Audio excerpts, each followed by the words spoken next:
নবী সাল্লাল্লাহু আলাইহি ওয়াসাল্লাম বলেছেন, রাতের বেলা ঘুমানোর সময় কেউ যদি 3টা সূরা 3বার করে পড়ে, সূরা ইখলাস 3বার, সূরা ফালাক 3বার, সূরা নাস 3বার, 3বার করে পড়ে হাত দুটোকে একত্রিত করে এভাবে ফু দিয়ে পুরো গা যদি মাসাহ করে, নবী সাল্লাল্লাহু আলাইহি ওয়াসাল্লাম বলছেন সারা রাত সে যে ঘুমিয়ে থাকবে, দৃশ্য অদৃশ্যের কোনো ক্ষতি তাকে স্পর্শ করবে না ইনশাআল্লাহ।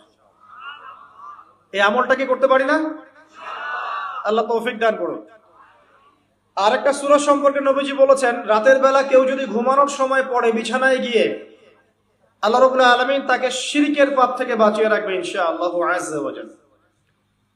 শিরকের পাপ কি? আল্লাহর সাথে অংশীদার করা, যেই পাপের কারণে প্রতি 1999 জন মানুষ জাহান্নামে যাবে। এটা কোন সূরা আগে বলে নেই, এই সূরার নাম হচ্ছে সূরাতুল কাফিরুন। কুল ইয়া আইয়ুহাল কাফিরুন লা আ'বুদু মা তা'বুদুন। এই সূরাটা যে ব্যক্তি রাতের বেলা বিছানায় গিয়ে পড়বে, আল্লাহ রাব্বুল আলামিন তাকে শিরকের পাপ থেকে নিজেই বাঁচিয়ে রাখবেন ইনশাআল্লাহ।